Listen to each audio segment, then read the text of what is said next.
명랑시사 이승원입니다.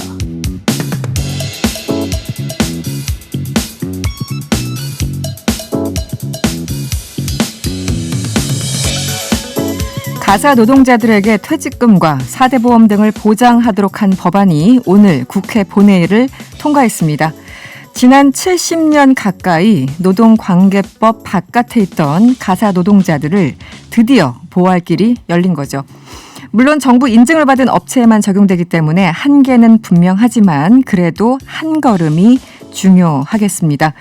가사 노동자 백창옥 씨는 이런 얘기를 했다고 합니다. 지난 20년 가까이 그냥 파출부란 소리를 들으면서 일을 했는데 법이 통과돼서 노동자 권리를 찾게 돼서 기쁘다. 네, 가사 노동자분들께 늦었지만 축하 인사 드립니다. 안녕하세요. 명랑시사 이승원입니다.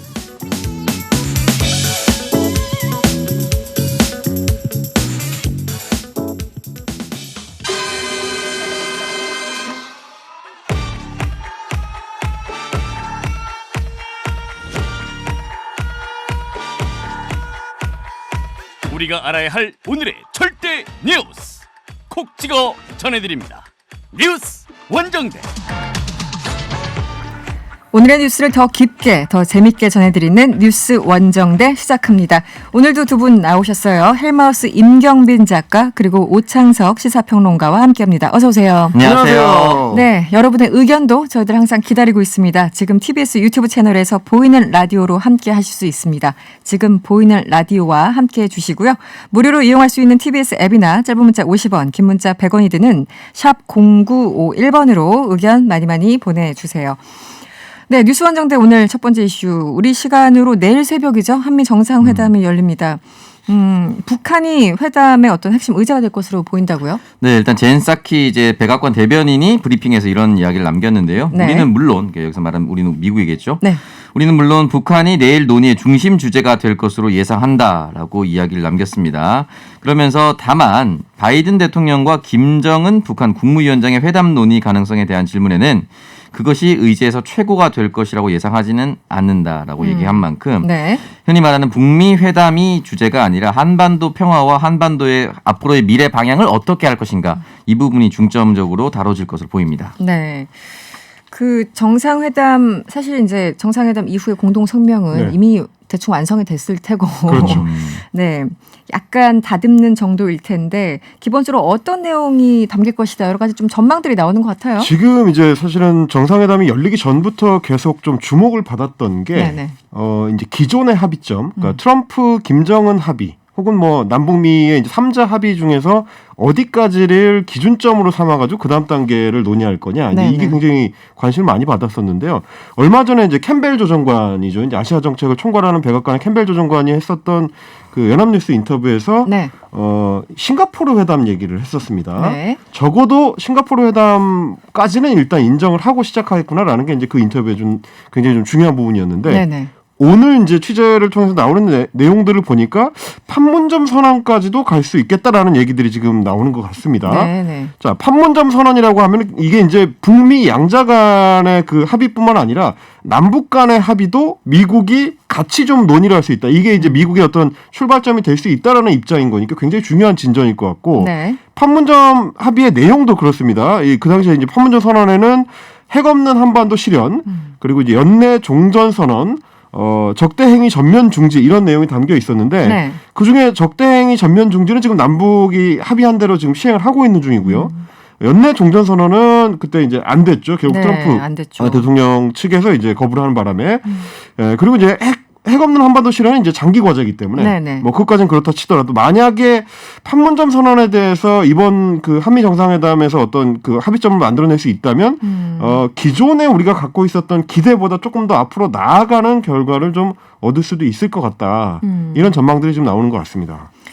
그 사실은 바이든 대통령이 그러니까 트럼프가 이제 김정은 만날 때 싱가포르에서 만나는 것 자체를 굉장히 비난했던 분이기 때문에 그렇죠. 대통령 된 다음에 입장이 조금 달라지면 어쩌나 사실 내심 걱정했던 건데 지금 보면은 싱가포르 플러스 판문점까지 가는 뭐 그런 분위기입니까? 어떻게 보세요? 네. 이제 그렇게 되길 바랄 거고요. 사실은 이제 미국이 한국을 바라봤을 때 결국은 미국은 자국 최우선주의가 어떤 정당이 들어서든 가장 먼저 앞서왔기 때문에 네.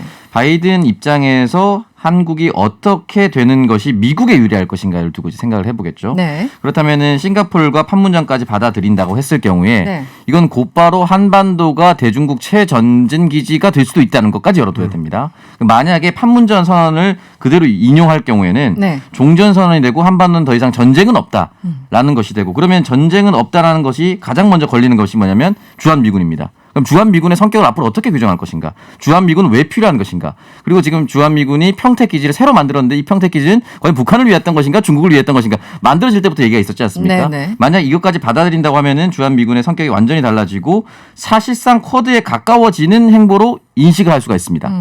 주변국들, 특히 네. 중국은 그렇게 인식을 하겠죠.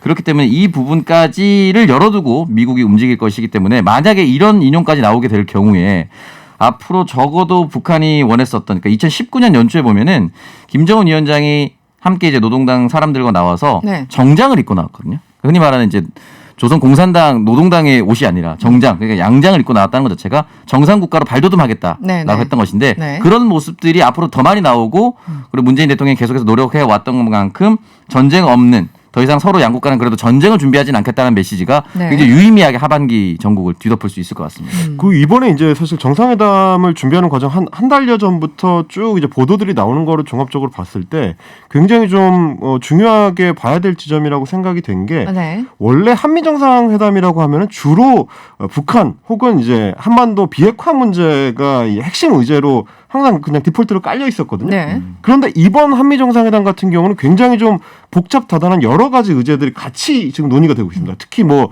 백신을 비롯해서 이제 경제 관련된 의제들이 굉장히 중요하게 부각이 되고 네. 있고 뭐 반도체 등등. 그렇습니다. 그러니까 미국의 어떤 산업 정책을 결정하는 데 있어서 한국이 최중요 파트너 중에 하나로 이제 인정이 돼서 네. 네. 그 주변에서도 이미 이제 그 한국 기업들하고 협력하려는 분위기가 미리 만들어져 있었던 상태였고 이제 그게 이번 정상회담에서도 굉장히 중요한 의제가 되고 있고요. 그 이전에 사실은 조금 들어가 보면 이제 SK하고 LG가 배터리 관련해 가지고 미국에서 이제 분쟁이 있었을 때 네. 백악관에서도 굉장히 예의주시를 하면서 맞아요. 그 합의를 네. 끌어냈던 네. 네. 이런 것만 보더라도 기존에 원래 한미 정상회담이라는 거는 미일 정상회담의 일종의 거스름돈 성격이 굉장히 강했는데 이번에는 굉장히 독자적인 의제들을 많이 가져가고 이 다양한 어떤 파트너십이 함께 논의가 된다. 네네. 이런 측면을 저는 굉장히 주목해가지고 좀 보고 있습니다. 서로 원하는 게 많기 때문에 주고받을 걸 확실하게 이제 해야 되는 또 할 것으로 보이는 정상회담인데요. 이번에 눈에 띄는 게 또 하나가 있습니다. 한미 그 미사일 지침이 있잖아요. 네. 그런데 이것도 지금 뭐 해제될 것이다 이런 전망도 나와요. 어떤 내용인가요? 이게 미사일 지침이 이제 박정희 정부 말기 1979년 10월에 만들어졌다고 합니다. 네. 42년 정도가 됐었는데 이 지침이 결과적으로는 대한민국 남한에서 발사하는 미사일을 어디까지 발사할 수 있을 것인가에 대한 거리 제한이 가장 컸습니다. 네네. 뭐 파괴력 이런 걸 따라서 거리 제한이 가장 컸는데 네. 이게 계속해서 풀려왔어요. 김대중 정부에서는 이제 최대 사거리가 300km, 탄도 중량 500kg 1차 개정이 됐고요. 네. 이명박 정부 시절에는 이제 사거리가 500km가 훌쩍 넘어서 800km를 늘리는 2차 개정이 이루어졌습니다. 그 2017년에는 탄도 사거리를 800km로 하되 탄두 중량 제한을 완전히 없애는 3차 개정이 이루어졌고요. 지난해 네. 7월에 4차 개정을 통해서 우주 발사체에 대한 그러니까 사실은 우주 발사체일 수도 있지만 보통 우주 발사체의 함의는 대륙간 탄도 미사일인 거죠. 훨씬 더 거리가 멀어지는 이 상황까지 이제 해제가 되면서 네. 이거 완전히 해제될 것이다라는 이제 논의가 뭐 얘기가 이제 나오고 있는데 저는 앞서 말씀드렸다시피 결국 또 이것도 저 중국과 관련된 내용이 또 걸려 있을 수밖에 없다. 왜냐하면 이게 그렇죠. 개정될 때마다 가장 먼저 반발했었던 나라는 이제 일본입니다. 그럼 우리는 네. 아니면 왜 우리 본토까지 오는 것까지만 왜 열어줘? 계속해서 이렇게 오다가 이게 완전히 해제될 경우는 결국은 한미 동맹이 굳건한 상태에서 이 미사일 거리가 일본을 넘어서는 이제 중국 전 대륙까지 나갈 수도 있는 상황이 돼버리는 거죠. 네. 그리고 이것이 한국 것인가 미국 것인가 미국 기지에 한반도에 들어오면은 결국 중국 입장에서는 우리 겨냥해서 이렇게 만드는 거 아니냐. 우리 겨냥해서 이렇게 다 해제해 준 거 아니냐. 사드도 그런 거 아니었냐. 계속 이렇게 얘기가 나올 수가 있습니다. 중국은 계속 민감하죠. 네. 네, 그래서 그 부분에 대해서 물론 이제 한미 지침이 이제 개정이 돼서 주권 국가로서 우리가 가지고 있는 미사일 지침이 완전히 없고 우리가 독자적으로 모든 걸 하는 것이 반가운 일이나 또 주변 국가들은 또 다르게 생각할 수 있는 부분, 이 부분에 미세한 조정을 어떻게 할고 어떻게 발표하실 것인가 이 부분 좀 더 지켜봐야 될 것 같습니다. 이게 이제 핸디캡 해제거든요. 사실은 이제 그렇죠. 우리가 그동안 네. 경제력이나 기본 국방력에 비해서 이 미국 통제를 받는 측면들이 몇 가지가 있었는데 그 너무 중에 제한이 이제 많았어요. 예, 제한이 많았었습니다. 근데 이제 미사일 같은 경우도 이 문재인 정부 들어와가지고 탄두 중량이 해제가 되면서 이게 딱 봐서는 ICBM 같은 무슨 어떤 치명적인 비대칭 전력은 아닌 것 같다라고 한국이라는 나라가 너스레를 떨고는 있는데 네. 탄두를 계속 거기에 이제 무겁게 얹으면 파괴력이 사실상 ICBM급으로 가거든요. 지금까지는 그래왔던 거에 만약에 미사일 지침까지 풀리게 되면 네. 아 우리는 북한처럼 이렇게 깡패같이 ICBM을 만들지는 않아요라고 하지만 비슷하게는 만들 거예요라는 정도를 할 수가 있는 거라서 네, 네. 중국 입장에서는 이제 베이징을 겨냥할 수 있는 어떤 그 미국의 동맹이 생기는 거라 굉장히 좀 이렇게 예의주시할 수밖에 없는 그런 상황이 될 것 같습니다. 네. 이게 또 기술이라는 게 꼭 누군가를 공격하고자 하는 어떤 특별한 목적이 없더라도 기술 그 엔지니어들은 뭔가 계속 좀 해보고 싶어 하잖아요. 어떤 그렇죠. 진전된 어떤 기술도 어디까지 나가나 한번 보자. 이렇게 계속 기술은 발전할 수밖에 없는데 여러 가지 상황에 대해서 중국이 좀 예민할 수밖에 없는 그런 상황 같기도 합니다. 네. 네, 다음 이슈로 넘어가 볼게요. 대선 주자들로 좀 바빠졌는데 계속 이제 물 밑에서 바쁜 분도 있고 물 위에서 바쁜 분도 있어요. 먼저 이재명 경기도지사. 자기는 물 밑에 있다고 생각하는데 다 보이는 사람도 있죠. 누가 누군지는 우리 차차 얘기하다가 이제 드러날 것 같고요.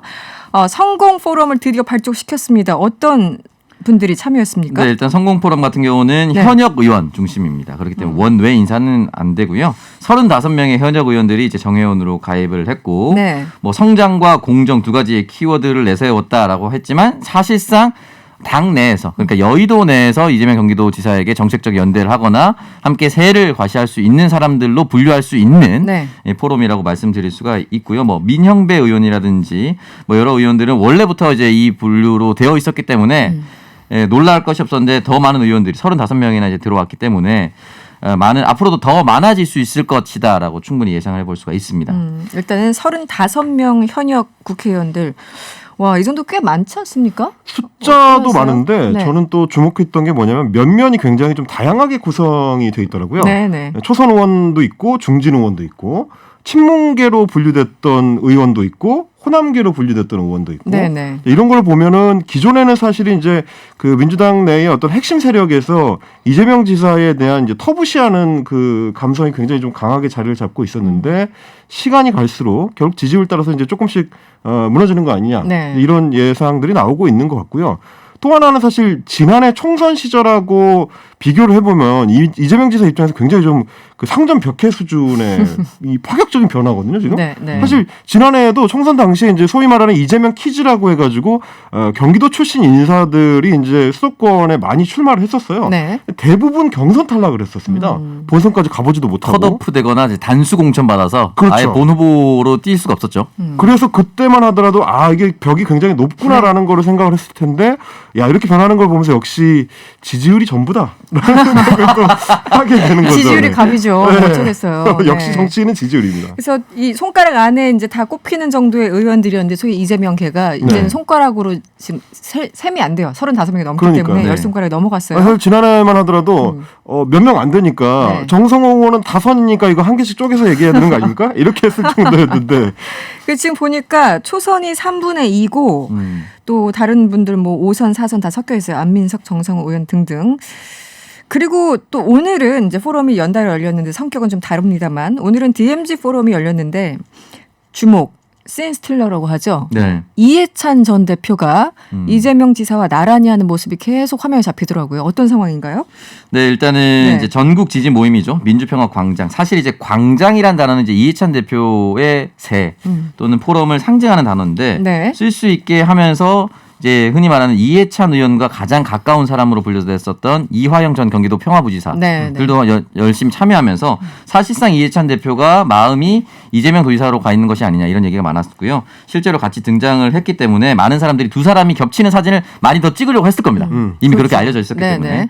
그렇기 때문에 이 부분에 있어서는 그런 결합 정도로 보면 될 것 같고 이해찬 대표가 갔다는 것은 그냥 일반 전 당대표가 간 것이라기보다는 흔히 말하는 친노의 핵심이라고 볼 수 있는 그런 움직임이기 때문에 이재명 지사는 친노, 친문과는 거리가 멀다. 또 여의도와는 멀다. 이런 것들을 이 두 포럼을 통해서 완전히 좀 종식시켜 나가고 있는 과정이라고 보면 될 것 같습니다. 그 또 하나 중요한 게 이제 네. 통일 혹은 이제 대북 정책을 가다듬는 거는 대통령을 준비하는 사람 입장에서는 특히 이제 대한민국 대통령 준비하는 사람 입장에서 굉장히 중요한 이슈인데 핵심이죠. 네. 지금 이제 다른 후보들하고 비교했을 때는 다른 후보들도 자기만의 어떤 대북 정책 혹은 뭐 통일 정책이 지금 잘 안 보여요. 그런 측면에서는 조금 앞서가는 어떤 그 포럼이 되는 것 같고 네. 또 하나는 이거를 통일을 고리로 해가지고 좀 전에 이제 이해찬 전 대표 말씀해 주셨지만 임동원 전 통일부 장관이라든지 정세현 전 통일부 장관이라든지 이런 분들이 다 이제 DJ 때 장관을 하셨던 김대중 정부에서 장관을 하셨던 분들이라서 조금 더 넓은 어떤 자기의 이제 정책적 스펙트럼을 가져가는 좀 모양새를 갖추는 기존에도 뭐 경기도에 이제 평화부지사 자리를 만들어가지고 네네. 꾸준히 이제 통일 문제에 대해서 관심을 가지고 있다는 걸 보여왔는데 DMZ 포럼을 통해서 그걸 좀 굳히려고 하는 그런 조금 모양새인 것 같습니다. 문정인 전 특보도 뭐 합류한다는 얘기가 있었던 것 같은데 공식화 됐는지는 모르겠네요. 오늘 참여를 했습니다. 아, 네. 참여 오늘 하셨군요. 이게 이제 그 이해찬 전 대표가 어디 등장하느냐가 굉장히 좀 중요할 텐데 네. 그냥 소위 말하는 통합을 위해서 화합을 위해서 모든 대선 주자의 어떤 이런 포럼이나 이런 데 다 이제 참여를 한다면 n분의 1처럼 되는 것이고 그렇죠. 특정해서 이재명 지사 쪽에 조금 더 많은 시간을 할애했다면 그건 또 남다른 의미로 해석될 수 있는데 어떻게 보십니까? 예를 들어 이제 공식화 분들도 있고 공식화하지 네. 않은 분들도 있는데 이해찬 그 대표의 행보를 어떻게 해석을 해야 될까요? 이제 공식화한 사람과 공식화하지 않은 사람을 분류했을 때 이해찬 당대표 전 당대표가 등장하면서 공식화하지 않은 사람도 흔히 말해서 용기를 낼 수가 있는 상황이 됐고 네. 난 이해찬 전 대표의 뜻을 따르고 그 예전부터 이어왔었던 그 기조를 함께 가겠다라는 명분이 생기는 거예요. 사실 정치는 명분 싸움이 굉장히 큰데 저 사람과 함께 한다면 내가 이 후보는 조금 거리가 멀었지만 좀 미심쩍지만 네. 저 사람이라면 나도 함께 할 수 있겠다라는 명분을 계속해서 만들어주고 있습니다. 네. 그러니까 이해찬 전 대표 같은 경우는 굳이 따지자면 이재명 도지사와는 비교할 수 없을 만큼의 정치 구력이 있어요. 그렇기 때문에 이 판세를 이해찬 대표가 이렇게 읽고 있다는 메시지가 될 것이고 그걸 바라보고 오랫동안 이제 지지해 왔던 사람들 역시 후발주자로서 계속해서 합류할 수가 있을 것이다. 이렇게 공식적으로 같이 나왔다는 것은 물 밑에서는 오히려 훨씬 더 많은 사람들과 접촉을 하면서 또 다른 방식으로 어떻게 등장시킬 수 있을지 또는 연대 선언을 할 수 있을지 고민하고 있는 상황이라고 보시면 될 것 같습니다. 네. 지지율이 갑이다. 네, 이재명 지사 지금 어쨌든 그 스타트는 굉장히 좀 좋아 보이는데 그럼에도 불구하고 뭐 장애물이 완전히 거친 건 아니고 앞으로 어떤 장애물들을 볼 수 있을까요? 일단 기본적으로 대선 후보는 이제 일반적인 장관이나 국회의원, 도지사의 청문회를 훨씬 더 뛰어넘습니다. 청문회가 있는 건 아니지만 검증이라고 하면. 그렇다면 일단 지난번에 다 지나갔었던 이슈들이 다시 한 번, 일단 한 번씩은 다 등장할 겁니다. 이 부분에 대해서 다시 세밀하게 검증을 하고 네. 실제로 그 대법원 판례까지 갈 수 있었던 네. 가장 큰 단서나 발언을 제공했었던 김영환 후보가 있습니다. 지금 연일 또 강경 발언을 내뱉치고 있거든요. 국민의힘으로가 있죠 지금. 네. 그러면서 김영환 전 후보의 입을 빌어서 똑같은 이야기를 다시 할 가능성이 있습니다.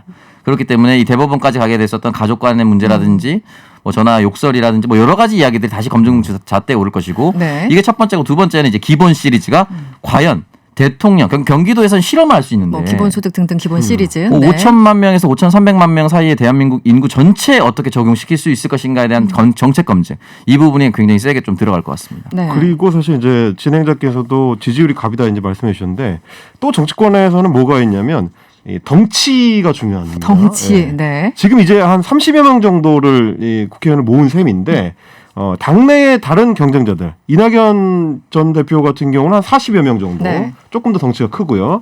정세균계로 분류되는 이제 정세균파 이제 국회의원들이 넓게 보면 한 70여 명 정도로 분류가 정책이 굉장히 되더라고요. 많죠. 네. 네, 그런 걸로 봤을 때는 아직도 갈 길은 멀다 이렇게 네. 볼 수 있을 것 같습니다. 알겠습니다. 그런가 하면 지금 자맹을 이어간다고 표현하면 맞습니까? 윤석열 전 총장 얘기를 한번 해보죠.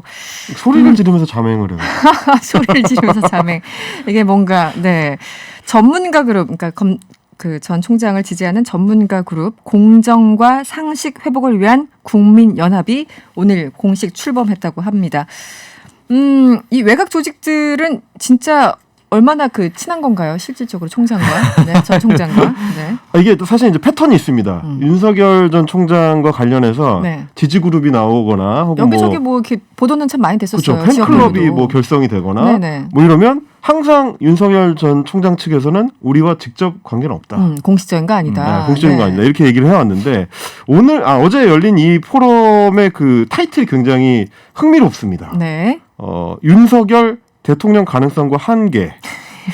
야 이렇게까지 노골적인 제목을 달고 네. 있는 세미나는 참 쉽지 않은데 토론의 제목이 그거라는 거죠. 네. 윤석열 대통령 가능성과 한계. 토론의 타이틀이 그랬고요. 네, 굉장히 직관적이네요. 네. 굉장히 직관적이에요. 사실 이거 거의 뭐 100분 토론 수준의 이제 내용이에요. 예. 그 이제 이 상임 대표를 이제 정용상 그 동국대 명예교수가 네. 맡았고요. 이제 네. 이전에 그 윤 전 총장의 이제 은사 분들도 이제 참석을 하고 이랬는데 네. 아무래도 가장 눈에 띄는 건 이제 진중권 전 교수 진중권 정도일 것 교수. 같고 네. 그런데 이제 대부분의 면면들은 사실 정치권에 이렇게 잘 알려진 분들이 아니다 보니까 그래서 제가 이제 따로 좀 취재를 해봤어요. 아, 그래요? 네. 이 지지 포럼에 그 취재를 갔던 취재 기자한테 제가 역으로 또 취재를 해봤는데 아주 재밌는 얘기를 해줬습니다. 어떤 거죠?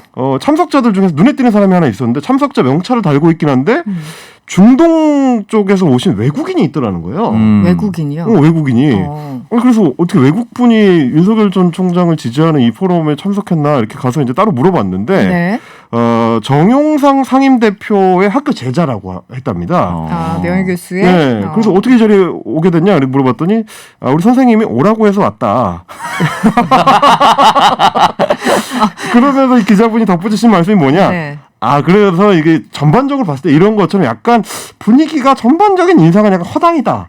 이런 얘기를 했는데 네, 오라고 해서 왔다에 분류되는 사람들이 좀 그래서 있을 명찰을 것이다. 달고 있었던 상황이기 때문에 아직은 외국인이니까 좀 눈에 띄네요. 조직이 네. 좀 이렇게 쫀쫀하게 만들어진 그런 상황은 아닌 것 같더라고요. 이 가능성과 한계인데 한계점이 벌써부터 보이기 시작하는 느낌이. 이게 사실은 아직 본인 스스로가 출마 선언을 안 했기 때문에 이런 외곽 조직들이 그렇죠. 자생하는 네. 거거든요. 네, 예전에 안철수 대표가 처음에 정치 무대에 등장했을 때 안사모 이건 추측하기 쉽지 않습니까? 안전모도 있었어요. 안철수를 전모는 지지하는 뭐 전문가 모임인가 뭐 그런 거. 네, 네. 뭐 여러 가지들이 난립을 했었는데 지금 이런 상황이 네. 이런 상황이 비슷한 것 같고 앞으로 당분간 이어지지 않을까라는 네. 생각이 듭니다. 알겠습니다. 어쨌든 언론 보도들 보면서 윤석열 전 총장 측은 모임 자체를 몰랐다, 뭐 직접 관련이 없다 이렇게 그 해명하는 그런 조직들도 많다고 합니다. 네, 오늘 원정대는 여기서 마무리를 할게요. 지금까지 오창수 평론가 그리고 헬마우스 임경빈 작가였습니다. 고맙습니다. 감사합니다.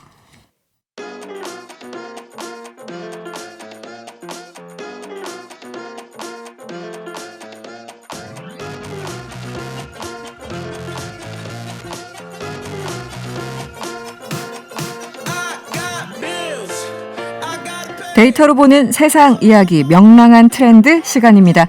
빅데이터 전문가시죠. 한국인사이트 연구소 김덕진 부소장과 함께합니다. 어서 오세요. 네, 안녕하세요. 김덕준입니다. 네, 오늘은 어떤 얘기를 가지고 오셨습니까? 네, 최근에 뭐 우리 유튜브 사랑 계속 날로 늘어나죠. 그렇죠, 날로 아마 늘어나죠. 또 라디오로 들으시는 분들도 있겠지만 유튜브로 보시는 분들도 있을 텐데. 네. 근데 요즘에 좀 유튜브에서 이해할 수 없는 일들이 조금 일어나고 있어요. 네. 내가 올린 영상들을 삭제를 시켰다는데 삭제한 가이드라인을 보면 이건 좀 이해할 수 없는데 뭐 이런 일들이 있다 보니까 삭제되는 일. 네, 뭐 이런 일들이 어떻게 생기는지 관련 이야기 좀 준비해봤습니다. 가이드라인은 분명히 있을 것 같은데 지금 이제 이 얘기를 하시는 이유는 네. 도대체 이해할 수 없어. 뭐 이런 이유일 거잖아요. 네. 어떤 상황들이 있었습니까? 최근에 이제 도경원 KBS 전 아나운서 유튜브 영상에서 생긴 일이 화제가 된 건데요. 네. 이제 이 아나운서 같은 경우는 아시겠지만은 그 전에 이제 가족들과 함께 이제 그 딸이죠 하영이가 이제 함께 뭐 슈퍼맨이 돌아왔다 이런 이제 예능 프로그램들에 나왔었잖아요. 그렇죠. 그래서 이제 되게 전 국민적인 인기를 끌었는데 이제 하차를 했으니까 네. 뭔가 그 아이의 모습을 계속 보여주고 싶다. 그래서 네. 본인 이제 유튜브 채널을 만든 거예요. 유튜브 채널에서 첫 영상은 가족들이 함께 있는 영상을 올렸고 네. 두 번째가 이제 그 딸인 하영이가 낮잠 자는 모습을 올렸던 컨텐츠를 올렸습니다. 네. 근데 갑자기 그 영상이 삭제가 된 것이에요. 그 딸내미가 자고 있는 낮잠 영상이 갑자기 삭제가 돼서 네. 이게 이제 유튜브가 자사의 정책을 위반했다라면서 삭제 통보를 했고요. 이제 갑자기 영상 삭제에 당황한 구독자들을 위해서 도경환 씨가 이제 유튜브에 삭제 좋지 않네 메일 일부를 개인 SNS에 이제 게시하기도 했죠. 아이가 낮잠 자는 영상인데 왜 삭제가 된 겁니까? 그러니까 이게 유튜브 측에서 보낸 안내에 따르면요. 네. 삭제 이유가 아동 보호 정책 위반이다 이렇게 나왔다는 거예요. 그래가지고 이제 이 아동 보호 정책 위반이 그럼 유튜브에 어떻게 써 있는지 관련 이제 항목들을 제가 좀 봤는데 네. 반능적인 댄스를 주거나 선정적인 모험, 도전 또는 기타 행동에 가담하는 미성년자가 등장하는 경우에는 허용되지 않는다. 뭐 이렇게 사례가 적혀 있거든요. 뭐 이것만 보면은 네. 뭐 이해는 가는데. 근데 이 영상은 그냥 아동이 낮잠 자는 모습이었단 말이에요. 아이가. 그럼 완전히 실수라고 해야 되나? 뭐 어떻게 봐야 되는지요? 이렇게 이런 일들이 종종 근데 일어난 건가요? 네, 그러니까 유튜브가 특히 최근에 이 어린이와 관련된 동영상들을 상당히 이제 뭐 필터링하고 네. 그런 것들에 대해서 이제 좀 강력한 제재를 좀 취하고는 있어요. 이게 뭐 우리나라에서는 뭐 그렇게 뭐 화두가 아닐 수 있지만 전 세계적으로 아동 성범죄와 관련돼서 이게 좀 악용된다 뭐 이런 얘기들이 좀 있어가지고요. 네. 이제 최근에 또 어떤 좀 정책들이 있었냐면 유튜브에서 어린아이만 등장하는, 그러니까 13세 미만 어린아이만 등장하는 영상에 댓글 작성을 금지하고 또 이제 13세에서 18세 미만의 청소년들이 등장한다라고 하면 댓글란 자체를 아예 없애는 뭐 이런 것들이 있습니다. 네. 근데 이제 웹툰 작가 중에 주호민 씨라고 계시잖아요. 네. 그분이 약간 그 이제 뭐라고 이제 머리가 없으시고 기본적으로 이제 그 얼굴이 좀 동글동글하신 상이신데 그래요? 그분이 네네. 리코더를 부는 영상이 있습니다. 네. 근데 그 리코더를 부는 영상이 이게 조회수가 500만도 넘어갔거든요. 정말요? 네, 근데 이게 댓글란이 없어요. 그 왜 댓글란이 없나 했더니 네. 아까 말씀드린 대로 이 주호민 씨가 이제 그게 왜 안 뜰까 해가지고 이제 유튜브에 문의를 했더니 유튜브가 한마디로 쉽게 설명드리면 유튜브 알고리즘이 이 주호민 씨를 어린이로 인식을 한 겁니다. 아, 그래요? 네, 그래서 아까 말씀드린 대로 어린이만 나오는 영상, 이게 네. 예를 들면 13세에서 18세 미만 청소년이 등장하는 영상에는 댓글란을 차단한다고 차단하겠다. 했으니까. 네, 라고 한 건데 다른 영상에서는 이 분의 채널에 나머지에는 댓글란이 다 있는데 네. 이 영상에만 댓글이 없는 거예요. 그래가지고 근데- 이거를 이제 그것에 대해서 뭐 이제 어떻게 보면 자기가 이제 해명을 하고 이거 아니다라고 했는데도 여전히 지금까지도 댓글란이 없는 뭐 이런 영상이라고 보시면 될 것 같습니다. 가서 나 어린이 아니야 뭐 민증 보내고 막 이래야 되는 겁니까? 어떻게 되는 거예요? 그러니까요, 이게 참- 기본적으로 뭐 네. 아동 콘텐츠 이제 보호하겠다라는 그 뭐 이유는 납득이 가긴 가는데 네. 어떻게 저희들 이해를 해야 될까요? 그러니까 이게 사람이 본 게 아니라 네. 이른바 이제 알고리즘 혹은 뭐 머신러닝 기반의 인공지능 기반으로 이제 검사를 했기 때문에라고 이해를 하시면 좋을 것 같아요. 그러니까 이미지 인식하는 알고리즘의 문제인데요. 이제 보통 이제 수많은 영상이 있다 보니까 네. 그걸 사람이 볼 수는 없고 머신러닝 기반으로 이제 판별을 하면서 부적절한 콘텐츠를 인력과 기술을 이용해서 제재하고 있다는 것인데, 근데 중요한 거는 뭐냐면요, 가이드라인을 위반하면 이게 구체적으로 어떤 이유다가 안 나와요. 근데 아까 말씀드린 대로 그냥 일반적으로. 아동보호 정책 위반 이렇게만 오거든요. 그럼 복구는 안 됩니까 혹시? 그러니까 이 부분에 있어서 보통 특정 이슈가 생기게 되면 이제 일반적으로 광고 영상, 그러니까 광고 수익화가 되는 영상들 있잖아요. 네네. 그거 같은 경우는 수익 창출이 안 되는 뭐 예를 들면 노란 딱지 같은 게 붙게 되면 검토 요청을 보낼 수 있습니다. 그래서 한 번 더 검토해줘라. 그래서 이제 뭐 삭제가 되더라도 관리자 페이지를 통해서 요청을 할 수 있는데 그렇군요. 문제는 이게 요즘에 영상이 많아지다 보니까 검토 요청이 늦어질 때가 많아요. 그렇겠네요. 네, 뭐 최소 엄청나게 한두 달 이상 걸릴 때도 있고 그리고 이런 것들이 뭐 대응이 특히나 이제 어떻게 보면은 구독자가 많은 채널들 말고 새로 생긴 채널들에는 네. 이러한 대응이나 이슈 자체도 좀 느리는 이런 부분들까지 좀 존재하고 있습니다. 지금 광고 얘기를 하셨는데 네.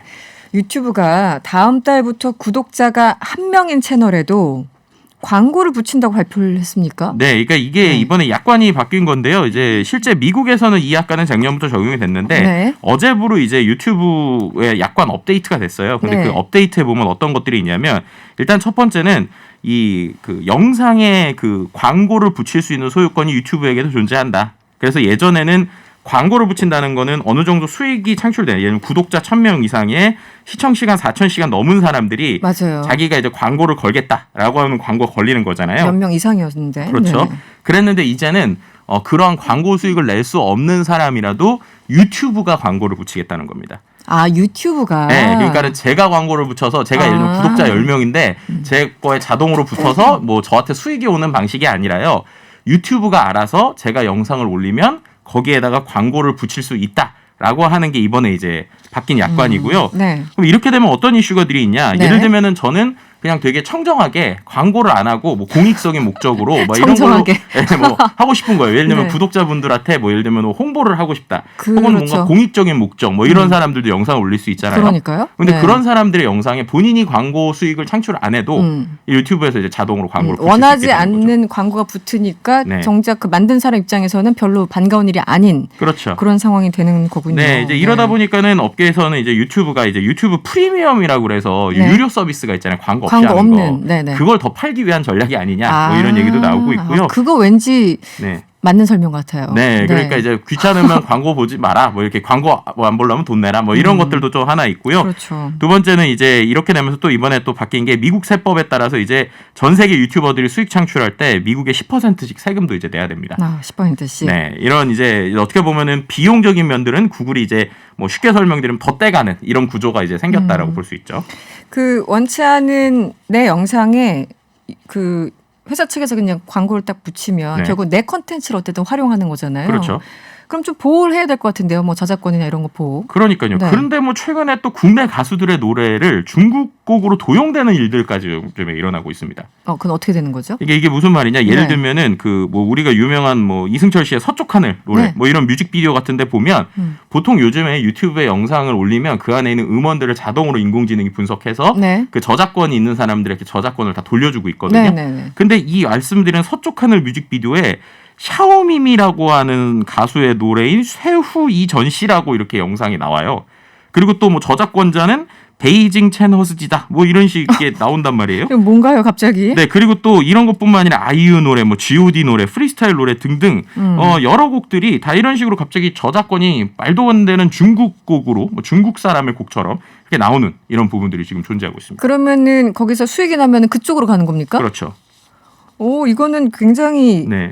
잘못된. 근데 이건 왜 이렇게 되죠? 아예 언어 자체가 다른데. 이게 왜 그러냐면요. 네. 이게 그 아까 말씀드린 인공지능이 판단한다고 그랬잖아요. 네네. 그럼 인공지능이 이 곡에 대해서 판단하면 이 곡이 누구 건지를 체크해야 되지 않습니까? 그렇죠. 근데 그거는 먼저 등록하는 콘텐츠 아이디가 중요한데 중국에서 이러한 곡들을 무단으로 리메이크를 해요. 혹은 리메이크를 한 곡들, 뭐 그쪽에서. 정식으로 리메이크한 곡도 있고 무단 리메이크 곡도 있는데 그렇게 되면 중국에는 저작권이 등록이 돼 있을 거잖아요. 그럼 그 등록된 저작권을 먼저 유튜브에다가 일괄적으로 올린 겁니다. 그럼 그렇게 되면 일반적인 가수들이 새로운 곡이 나왔을 때 본인들이 뭔가 유튜브에 저작권을 올리기 전에 중국 쪽에서 먼저 올렸다. 먼저 올리는. 네, 라고 하면은 갑자기 그 저작물의 아이디가 콘텐츠 아이디가 말씀드린 것처럼 중국 걸로 나오는 것이죠. 네.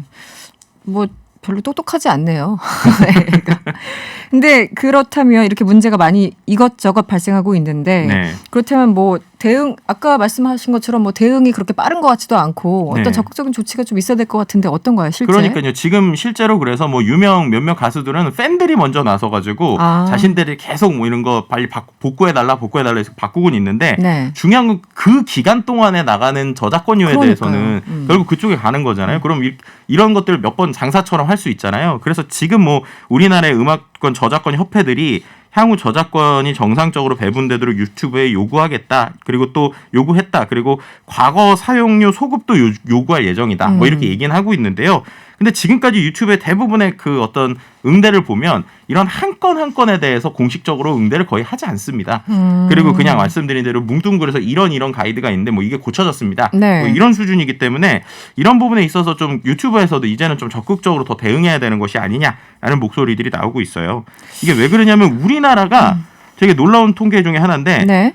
인구 대비 유튜버 수, 그러니까 인구 대비 유튜브의 수익을 창출하거나 인구 대비 수익을 컨텐츠를 올리는 게 전 세계 1위라고 합니다. 1위예요? 네, 우리가 미국이 3위고 인도가 2위고 우리나라가 1위인데요. 우리나라가 인구 529명당 한 명꼴로 유튜브에 뭔가 수익화를 위해서 영상을 올리는 사람들이 있다고요. 이 정도예요? 529명당 한 개꼴로? 네, 그러니까 한마디로 말씀드린 대로 구독자를 넘어서 수익 창출이 가능한 그 채널의 수를 계산을 했는데 이게 우리나라 529명당 한 명꼴이라고 합니다. 인구 인도가 지금 13억인가요? 우리는 네네네. 5,100만 정도 좀 넘잖아요. 네네네. 그러니까 인당이죠. 인당이긴 한데 예를 들면 한데. 미국은 666명당 한 개꼴인데 우리나라는 529명당 한 개꼴. 이게 또 2020년 말 기준이니까 지금 아마 더 올라가지 않았을까 싶습니다. 정말 유튜브에 많은 사람들이 참여하고 있다는 것을 그냥 대충 알고는 있었는데 이 정도로 숫자로 보니까 정말 어마어마하네요. 네, 그러니까요. 그러니까 그 유튜브 같은 경우는 한국이 굉장히 중요한 시장. 그렇죠. 그렇다면 아까 말씀하신 것처럼 일방적으로 뭐 광고 붙이는 것도 네.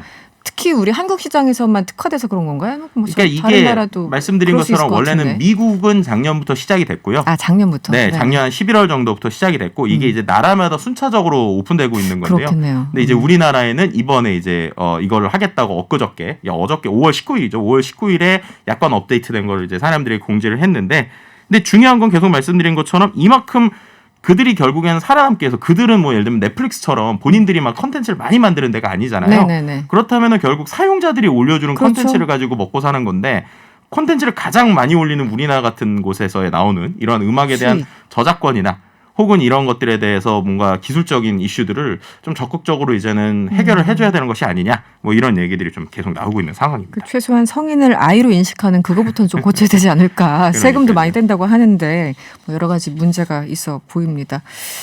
알겠습니다. 네. 오늘 명랑한 트렌드는 여기에서 마무리하겠습니다. 지금까지 김덕진 부소장이었습니다. 오늘 고맙습니다. 네, 감사합니다.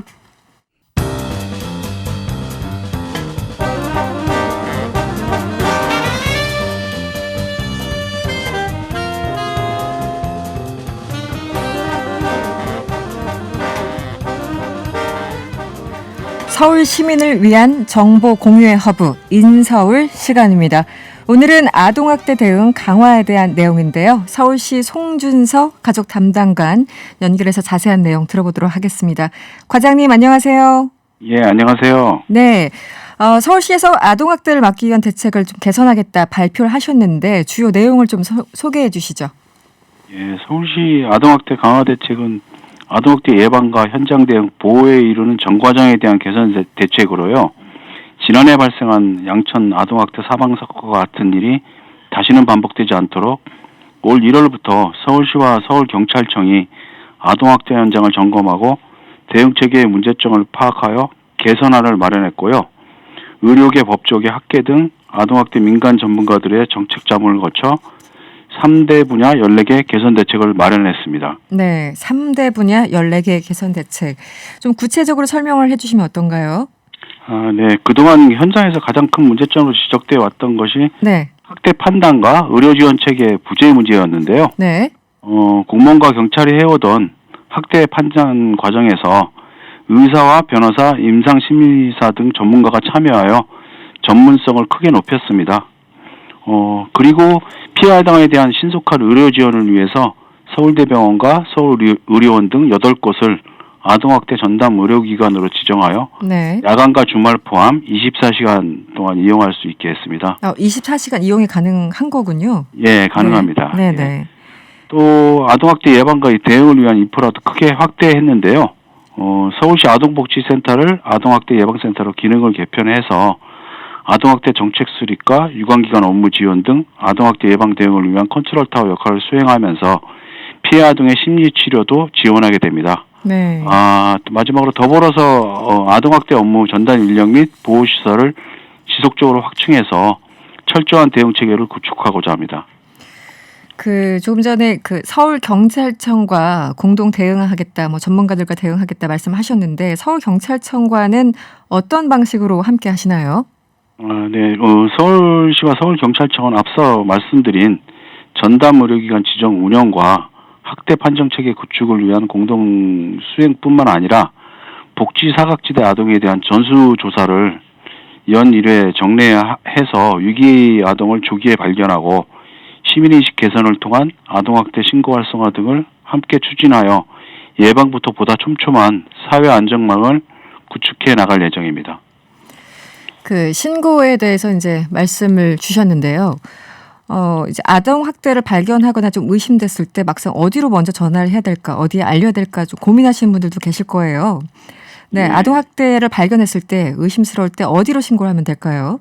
예, 아동 학대 신고 전화는 112번이거든요. 네네. 대부분 이제 범죄 전화로 알고 계시는데 네. 아동 학대 신고 전화도 동일합니다. 네네. 이걸 지속적으로 홍보하고는 있는데 아직 모르시는 분들이 많은 것으로 알고 있어요. 그래서 익명으로도 신고가 가능하니까 네. 이 아동 학대로 의심되는 아이가 있다면 적극적으로 신고해 주시길 부탁드리고요. 네. 112에 신고가 접수되면 경찰과 아동학대 전담 공무원이 현장에 출동해서 학대 여부를 조사하고 아동의 안전이 확보되지 않는다고 판단하는 경우에는 아이를 이제 분리 보호하게 됩니다. 네네. 그리고 만일 이제 아동학대로 판단되면 아동보호 전문기관에서 학대 방지를 위한 사례관리 서비스를 제공하고요. 또 아동학대 가해자는 경중에 따라 범죄로 처벌을 받을 수 있고요. 네. 의무적으로 상담 및 교육을 받아야 합니다. 네. 사실 아동을 분리보호하지 않아서 혹은 단기간 하고 다시 부모한테 이제 보내서 문제가 되는 경우도 많았었는데 이번은 좀 달라지는 겁니까? 예, 분리보호를 일단 두 번 2회 이상 네. 학대 신고가 됐을 경우에는 네. 즉각 분리 제도라는 걸 운영해서 분리 보호하게 되고요. 네. 저희가 쉼터나 아동 일시 보호 시설을 여러 군데 확대를 했거든요. 네. 그 확대한 시설들에 아동을 수용할 수 있도록 철저히 준비를 해놨기 때문에 네. 이전과 같은 어떤 분리를 안 해서 피해가 발생하는 일들을 방지할 수 있게 되겠습니다. 네. 조금 전 익명으로 충분히 신고가 가능하다고 말씀 주셨는데 다시 한번 좀 강조해 주시면 어떨까요? 이 신고자가 이제 정보가 노출될까 봐 좀 꺼리는 분들이 있을 텐데요. 여기에 대해서 다시 설명을 좀 해 주시죠. 예. 그래서 아동학대 신고자의 개인정보는 철저하게 보호를 하고 있습니다. 그래서 경찰과 우리 공무원들 업무 담당자가 유출했을 때는 큰 처벌을 받게 되고요. 네. 경찰에서도 수사 과정에서 신고자 인적사항을 가명으로 처리하고 있고요. 만약에 아동학대 신고로 직장 내에서 불이익을 받는 경우가 있다면 네. 고용주도 처벌을 받도록 규정하고 있습니다. 네. 안심하고 신고를 하셔도 될 것입니다. 알겠습니다. 얼마 전에 편의점에서 그 학대 피해 아동을 발견하고 신고한 케이스가 있었습니다. 이 아동 학대인지 어떻게 판별을 하나요? 예, 아동학대는 이제 일반적으로 신체적인 어떤 폭력, 폭행 이런 것들을 생각하시는데요. 네. 아이에게 이제 필요한 행위를 하지 않는 방임이라는 것도 있어요. 네네. 그래서 이제 아동이 건강하게 잘 자랄 수 있도록 먹이고 입히고 씻기고 이런 것들하고 예방접종을 한다든가 학교에 보내는 행위 이런 것들이 이제 모두 보호자의 의무인데요. 네. 이런 행위를 제때 하지 않는 것도 아동학대라고 생각하시면 됩니다. 편의점 신고 사례 같은 경우는 네네. 일반 시민이 이제 아이가 계절에 맞지 않은 옷을 입고 몸에 미습쩍은 멍이 많은 것을 발견해서 신고한 것인데요. 아. 이렇게 아이가 외형적으로 상처를 입거나 응급 요청을 하지 않아도 조금만 관심을 가지시면 알 수 있는 징후들이 많습니다. 네. 이를테면 많은 장소에 모인 장소에서 아이가 보호자에게 부적절하게 큰 소리로 혼나는 경우 또는 계절에 맞지 않은 옷을 입었다든가 또래에 비해서 심각하게 말라서 영양이 부족해 보인다든가 네. 함께 있는 보호자에 대한 거부감이나 두려움을 보이는 경우 이런 경우들이 모두 아동학대가 의심되는 사례라고 할 수 있겠습니다. 네. 알겠습니다. 익명이 보장되고 아동학대 신고 전화는 112로 하면 된다. 여기까지 듣겠습니다. 오늘 말씀 고맙습니다. 예, 감사합니다. 지금까지 송준서 서울시 가족 담당관이었습니다. 명랑시사 1, 2부는 여기까지고요. 잠시 후 3부에서 뵙겠습니다.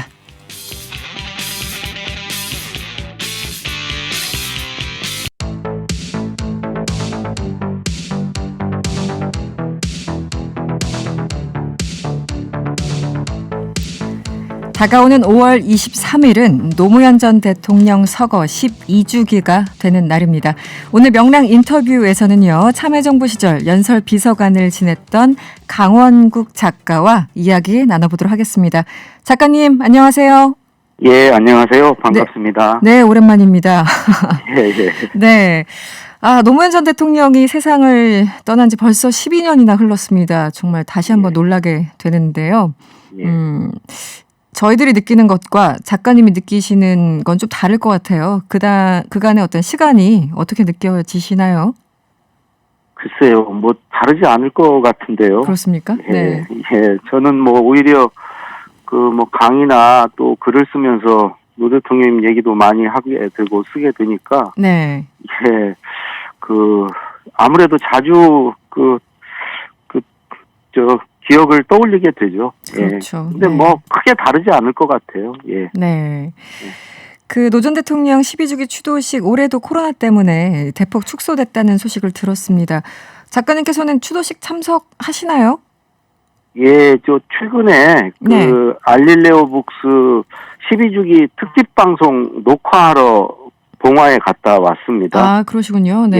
예. 이번에 알릴레오는 거기서 녹화를 한 거군요. 예.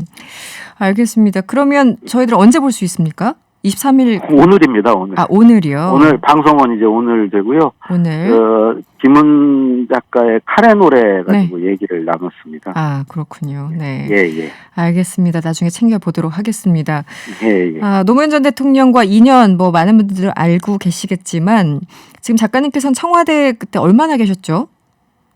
저는 김대중 대통령 때 3년 가까이 있었고요. 네네. 이어서 이제 5년 참여정부 때 있었기 때문에 네. 8년 가까이 있었죠. 네, 쭉 계셨죠. 네. 예. 노무현 전 대통령과 어떻게 보면은 가장 오래 계신 분일 텐데 청와대에 5년 내내 이제 계시는 분들이 그렇게 많지는 않아서요. 그 첫 인연은 어땠습니까? 첫 번째 만남. 처음 뵌 건 그 대통령 당선되시고 네. 인수위원회 처음 꾸려진 날, 시작하는 날, 그때 이제 청와대에 있다 파견을 제가 나가서 네. 예, 시작하는 날 아침에 처음 인사드렸습니다. 예, 그러니까 그 전에 인연은 없었고요. 그러네요. 그때 이제 첫 마디가 딱 한 말씀밖에 안 하셨어요. 어떤 거죠? 글로 보여주세요. 그러셨는데, 당신이 나를 알아? 뭘 안다고 내 글을 쓰러 왔어? 그런 느낌으로 저는 받아들였어요. 아, 처음에. 이거 정말 엄청 무서운 얘기인데요. 그냥 글로 보여주세요.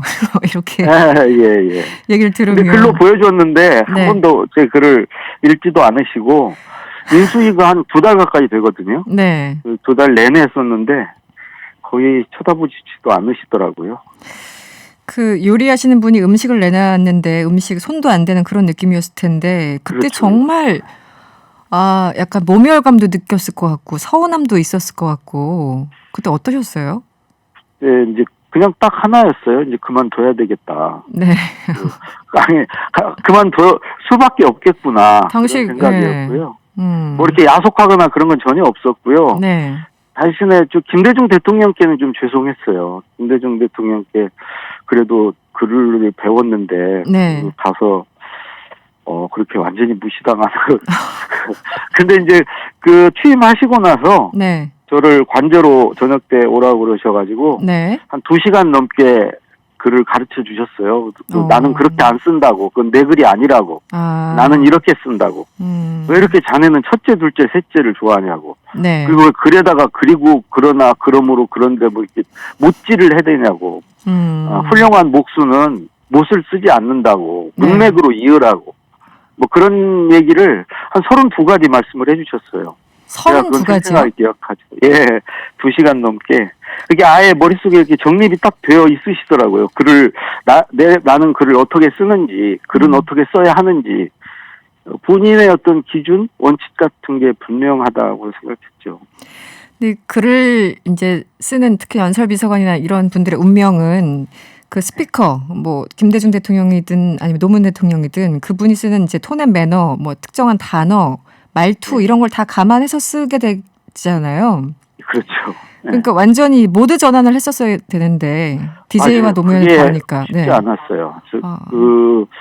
그러니까 이제 김대중 대통령님께 완전히 이렇게 길들여져 있는 상태에서 네. 김대중 대통령은 세 가지, 5가지 이렇게 첫째, 둘째, 셋째 그거 좋아하셨죠. 하시고 네. 네. 접속 부사도 이렇게 글에 신호등 같은 거라고 하셨거든요. 이렇게 우회전합니다, 좌회전 친절하게 알려줘야 된다고 그러셨는데 네. 그거 이제 스타일이 완전히 다르신 거죠, 노무현 대통령. 네. 그래서 언제 좀 제대로 읽으셨던 기억이 있습니까? 첫 번째 만족스러워 이건 언제쯤 시그널이 왔나요? 그거는 한 번도 없었고요. 제가 그 노무현 대통령께 들은 칭찬 중에 최대 찬사는 네. 딱히 흠잡을 때도 없지만 썩 마음에도 안 듭니다가 제가 들은 최고의 칭찬이었어요. 정말. 원래 그렇게 인색하신 분은 아닌 걸로 제가 기억하는데. 아니에요. 대통령께서 네. 이렇게 좀 뭐 이렇게 이렇게 입에 발린 칭찬 같은 거 잘 안 하세요. 그렇죠. 입에 발린 얘기는 안 하시죠. 네. 네, 그래서 넘사스러워 하세요. 그래서 좀 수줍어 하세요. 그 칭찬하고 그러는 걸. 그래서 저한테는 특히 안 해주셨지만 대부분 칭찬 많이 받아본 분 많지 않을걸요? 많지 않다. 예. 알겠습니다. 그 연설문 쓸 때 가장 많이 언급했던 단어? 그 32가지라고 했는데 가장 중요하게 느끼는 건 어떤 거였나요? 그분은 뭐, 그 시기, 그 계기에 뭐 대통령으로서 또는 정치인으로서 어떤 메시지를 던져야 되나. 네. 그걸 찾는데 늘 골몰했던 것 같아요. 그게 그런 말을 해서 여론이 어떻고 그 반응이 좀 나쁘게 올 수도 있고 그런 건 별로 개의치 않으셨던 것 같아요. 네. 그냥 해야 되는 말을, 필요한 말을 찾는데, 그리고 그런 말을 찾았을 때 되게 좋아하셨어요. 야, 이제 됐다. 이 말 하면 되겠다. 야, 이거 어떠냐. 그래서 네. 그런 말을 찾았을 때 네. 되게 좋아하셨던 기억이 생생합니다. 그렇군요. 네. 그 강원국 작가님께서 뽑은 노무현 대통령 연설 가운데 최고다 혹은 가장 인상적이었다. 어떤 게 있을까요? 뭐 여러 개가 있겠지만. 대부분은 대통령께서 구술을 해주시고 네. 제가 이제 받아 쓰는 방식으로 연설문 작성을 했거든요. 네. 근데 그 2006년에 했던 한일 관계에 관한 국민께 드리는 말씀이라는 연설, 독도는 우리 땅입니다라고 시작하는 연설은 네네. 그냥 대통령께서 혼자 펜을 들고 처음부터 끝까지 쓰셔가지고 보내주셨어요. 한번 읽어보게. 그런데 첫 시작이 독도는 우리 땅입니다. 이렇게 시작하더라고요. 뜬금없이. 그래서 네. 읽어보라고 했어요. 저도 뭐라도 이렇게 보탬이 돼야 될 것 같아서 맨 마지막에 네. 감사합니다 앞에 네. 역사는 우리 편일 것입니다. 라는 문구를 하나 제가 추가했는데 나중에 읽으실 때 그거 빼고 읽으시더라고요. 아니 좋은데요. 왜 빼셨을까요? 대통령은 자기 거 아닌 건 절대 안 받으세요. 그런데 딱 들었을 때 너무 매력적인 단어인데. 멋있지 않습니까? 멋있는데. 역사는 우리 편일 것입니다. 그 당시에 이제 고이즈미가 역사 왜곡하고 독도 영유권 주장하고 막 이럴 때거든요. 네네. 예. 그럴 텐데 내가 봐도 괜찮은 것 같은데. 그러니까요. 아니 이게 무슨 소리야 하는 눈빛으로 그걸 툭 드러내고 그냥 감사합니다. 그러면서 끝내시더라고. 지금 작가님의 그 목소리에서도 아직도 그때 그 서운함이 막 느껴지고 있습니다. 네, 그 특별 담화, 저도 기억이 납니다. 굉장히 인상적이었던 담화였죠. 네. 예. 참 이제 요즘 이제 내년 3월에 대선이잖아요. 대선 앞두고 정치권에서 이제 노무현 정신 뭐 얘기하시는 분들이 꽤 많습니다. 예. 그 강원국 작가께서 생각하시는 노무현 정신은 어떤 건가요? 제가 감히 말씀드릴 입장은 아닌데요. 주관적일 수 있죠. 네네. 하신 말씀 중에 내 철학은 억강부약이다라고 말씀은 하셨어요. 네. 연설문의 기조에 이걸 바탕에 좀 깔았으면 좋겠다. 네. 그러니까 약한 사람에 대해서 이제 측은지심 갖고 이렇게 돕는 거 하고 네. 강한 사람, 힘 있는 사람이 불의하고 부정을 저지르고 하는 거에 대해서 부정리한 거에 대해서 맞서는 거, 분노하고 싸우는 거. 네. 그게 이제 그렇게 되면 그게 이제 개혁이고 통합이라고 생각을 하셨던 것 같아요. 네. 그러니까 양극화 해소라든가 모든 문제들이 그 어떤 철학 위에서 생각을 하셨던 거죠. 양극화 해소를 해야 된다. 또 지역 감정 해소 이런 것들도 다 그렇고요. 예. 그렇죠. 그걸 너무 가감없이 얘기를 하셔서 또 힘 있는 사람들이 굉장히 반발하곤 했었죠. 당시에 돌이켜 보면. 그렇죠. 예. 네, 기억이 납니다. 네. 그 노무현 전 대통령 항상 이제 이런 얘기를 하셨잖아요. 사람 사는 세상, 반칙과 특권 없는 세상 이런 얘기를 많이 하셨는데 지금 노 대통령 만난다면 어떤 얘기를 하실 것 같나요? 저한테 말씀하시겠어요? 근데 살아계실 때 자네는 책을 쓰게 자네 정치 붙기는 아니고 책을 쓰는데 자네가 책을 안 쓰면 청와대 8년씩 있었던 게 특권을 누린 거네. 특혜 받은 거네. 자기가 경험한 것을 경험 못한 사람과 공유하고 해야 되는 그게 역사의 진보에 기여하는 거네. 그러니까 소수가 누리던 걸 다수가 누리면 그 역사가 한다는 그게 한다는 거죠. 그러니까 소수가 자기가 누리던 걸 자기가 누리고 끝내지 말고 공유해줘라. 그걸 책을 써서 공유해줘라. 그랬는 말씀을 늘 하시는데 사실 책을 썼거든요. 대통령의 글쓰기라는 책을. 네, 많이 쓰셨죠. 아마 그게 이제 살아 계실 때 그 책을 보셨으면 아마 마음에 안 들으셨을 거고 지금 보신다면 야 파이다 다시 하자 이렇게 하셨을 거예요. 네, 책을 쓰게가 자네 그 재능이 있어서 쓰게 이게 아니라 특권을 나눠야 돼 이런 맥락이었군요. 그렇죠. 자네가 경험한 거를 경험 못한 사람들에게 알려주는 게 자네 의무라고. 그렇군요. 알겠습니다. 저도 책을 한 권 써봤는데 그 온몸을 갈아넣는 듯한 느낌을 받았습니다. 그런데 작가님께서는 뭐 비교할 것도 아니지만 글을 여러 개 쓰셨어요. 대통령의 글쓰기, 회장님의 글쓰기, 강원국의 글쓰기 등등. 그리고 지난해는 나는 말하듯이 쓴다. 이것도 베스트셀러에 올랐습니다. 예. 네, 비법을 알려주시죠. 책을 잘 써야죠. 잘 못 쓰니까 아파요. 그건 그런 겁니까? 아니고요. 네네. 그건 아니고 네. 글쓰기에 관한 관심들이 부쩍 많은 것 같아요. 네. 그러니까 이제 얹혀서 묻어서 그냥 제 글쓰기 책도 잘 팔리는 것 같습니다. 묻어서 끝까지 겸손함을 유지하시는군요. 작가님 참 자랑하셔도 되는데요. 이럴 때. 정말 잘 쓰시는 분들이 얼마나 많은데요. 네, 알겠습니다. 네. 오늘 시간이 다 돼서 마무리해야 될 것 같고요. 예. 히트리스님이 문자 주셨어요. 영화에서 걸어가시는 뒷모습이 떠오르면서 가슴이 먹먹하네요. 진실 말고는 어떠한 미사 여구를 거부하신 분이셨죠. 이렇게 또 기억을 더듬어 주셨습니다. 저도 동의합니다. 네, 오늘 말씀 정말 고맙습니다. 여기까지 듣겠습니다. 예, 고맙습니다. 네, 지금까지 강원국 작가였습니다.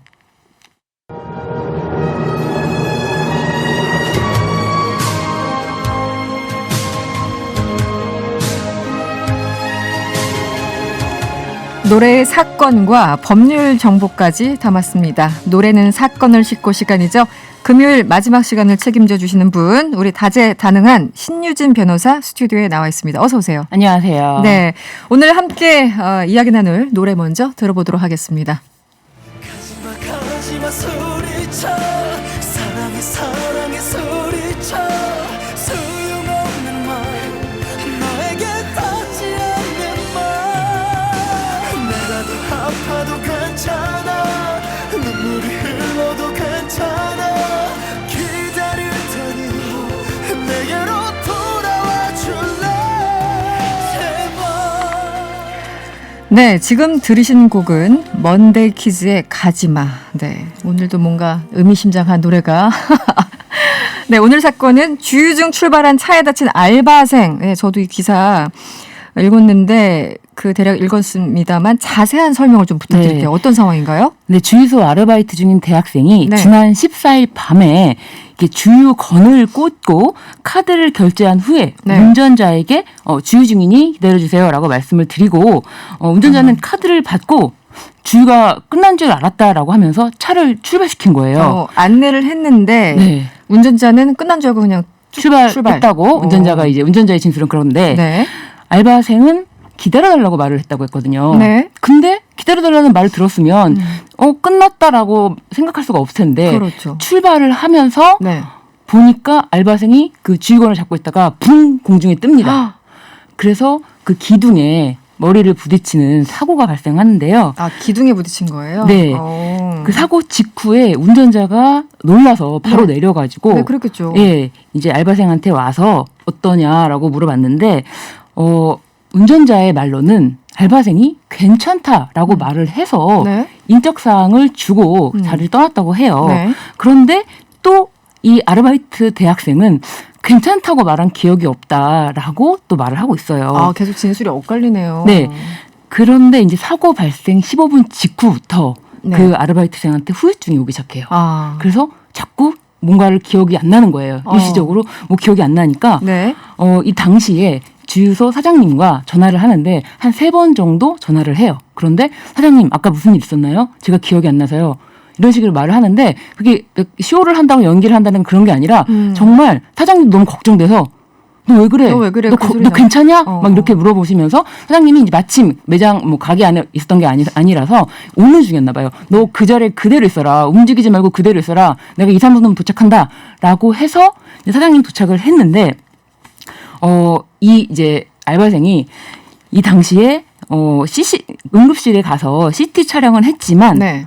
운전자가 연락을 주기는커녕 오히려 주유소에서 배상을 받아야 되는 거 아니냐? 나는 20%의 잘못밖에 없다. 80% 잘못은 주유소에서 배상을 받아라. 라고 했다는 거예요. 어쨌든 그 운전자 연락처 주고받았으니까 연락처는 알고 해서 네. 연락을 했더니 나는 20%밖에 잘못이 없다라고 얘기를 했다고요? 그렇게 얘기를 했다는 거예요. 그래서 이 사실이 이제 온라인 커뮤니티를 통해서 알려지자 이제 18일에 다시 이 아르바이트생이 글을 남겨서 현재 가해자가 보험 처리를 해줘서 방금 입원했다라는 상황을 또 다시 전했습니다. 그럼 일단 결과만 먼저 본다면 지금 처음에는 80%는 주유소에 자기는 20% 근데 이분이 무슨 변호사인지 뭔지 직업은 알 수 없으나 이건 그냥 얘기한 건가요? 아니면은 어디선가 변호사한테 나름 또 얘기를 듣고 한 걸까요? 어떤 상황으로 보십니까? 이분이 이 상황에 대해서 정확하게 파악하지 못한 상태였던 것 같아요. 그냥 대충 얘기를 한 상황이군요. 네, 자신의 잘못이 있다고 해도 이거는 자기는 분명히 뭐 주유가 끝난 줄 알고 출발했고 그리고 이 아르바이트생이 어떻게 다쳤는지에 대해서 그 상황을 보기 전에 이렇게 일단은 말을 했던 것 같아요. 제가 봤을 때는.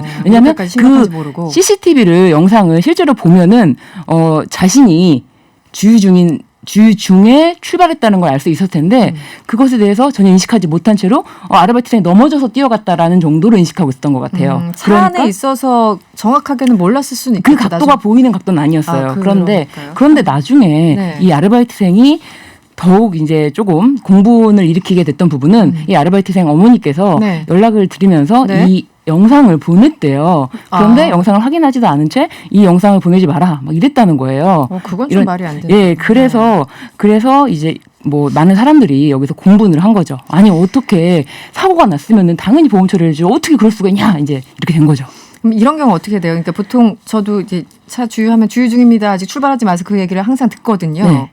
그런데 주유가 끝나지 않았다고 분명히 고지를 했고 물론 진술은 엇갈리지만 그럼에도 불구하고 차를 출발시키는 상황이라면 뭐 100% 차주 잘못입니까? 100% 차주 잘못입니다. 100%. 네. 그렇죠. 기다려달라라고 얘기를 했는데도 이 주시 태만을 한 거죠. 출발할 때 반드시 이 지금 상황이 지금 주유 중이었잖아요. 주유 중에 내가 지금 차를 출발시켜도 되는 상황인지 그리고 무엇보다 주유 중에는 시동을 켜둘 수가 없거든요. 그렇죠. 꺼야죠. 근데 이제 시동을 켰다면 사실은 아니 이 차가 왜 갑자기 시동을 켰지? 라고 생각할 수도 있고 사실 그 차가 시동을 끈 상태로 주유를 했는지는 모르겠어요. 근데 주유 중에는 절대적으로 시동을 끄도록 되어 있어요. 이건 소방법에 규정이 되어 있거든요.